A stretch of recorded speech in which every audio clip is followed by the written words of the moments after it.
به نام خداوند جان آفرین، حکیمی سخن در زبان آفرین. دوستانی که در بخش ضرب مشکل دارن و ضرب را به راحتی یاد نمیگیرن، یک روش ساده برایشان معرفی میکنم که کارشان راحت و آسان شد. با چند تا خطوط متقاطع میتوانیم به جواب ضرب برسیم. خب این چندین مثال را برای نمونه حل میکنم و کدام مشکل نبود در کامنت بنویسین و برایتان راهنمایی میکنم. خب 0 ضرب 1 همه ما شما یاد داریم که 0 ضرب 1 خنثی کننده است و جواب 0 است. مثلا یک خط عمود رسم منی و 0 که هیچ عددی وجود 0 است، برای هیچ خطی را نمیتوانیم رسم کنیم و هیچ نقطه تقاطعی وجود نداره، پس جواب 0 است.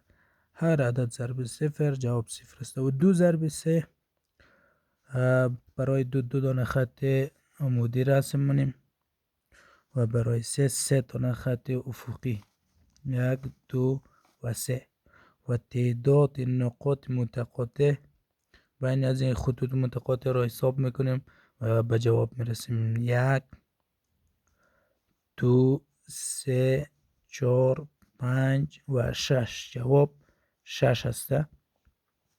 و 1 ضرب 4 4 و 4 ضرب 1 هم 4 برای یک دانه خط متقاطع و برای 4 دانه خط افقی و رسم نموده و تعداد نقاط متقاطع با این خطوط را حساب کنیم 1 2 3 4 جواب 4 است. مثلا 12 ضرب 23 برای 12 یک دانه خط عمودی و برای دو دانه خط موازی عمودی با اندک فاصله باین 1 2 فرض کنید خوانده شود 12 و برای 23 را وقتی که رقم بچرخانیم دو دانه برای 2 و اندک فاصله 3 دانه برای 3 خط رسم کنیم. خب سعی کن فکر کنین این 23 خوانده میشه، اینیش دویشی و اینیش هم 3 ش 23.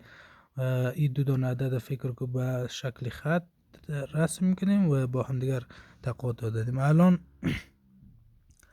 تعداد نقاط متقاطع را حساب منیم و به جواب میرسیم 1 2 3 1 2 3 4 5 6 اینجا نوشته منیم و یعنی دو کنج با هم جمع میشه تعداد نقاط متقاطعش 1 2 3 4 5 6 آفت هم میگیریم اینجا نوشته منیم و یعنی کنج هم حساب میشه 1 2 دورم میاریم اینجا نوشته منیم 276. و آخرین مثال 3 خانی است ضرب اعداد 3 رقمی. ایرم برایتان کار میکنم که برایتان کار کنم انشالله دیگه مشکل برایتان نموماند. 123 را ما نوشتم به شکل خط 1 23 123 برای یک دانه خط، برای دو دانه خط، برای 3 دانه خط. فکر که 123 خوانده میشه و دیگه هم که اینطوری چرخ بدید باید 221 خوانده شه. 1 یعنی هم 2 بس هم 1 دو دانه خط که 220 یک دانه خط دیگه 221 یا هم 221 خوانده میشه.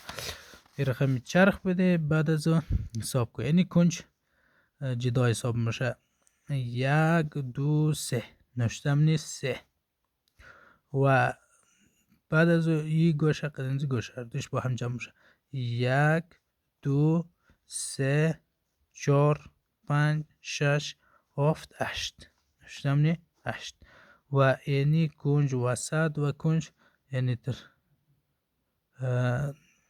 با هم جمع میشه 1 2 3 4 5 6 7 8 9 10 11.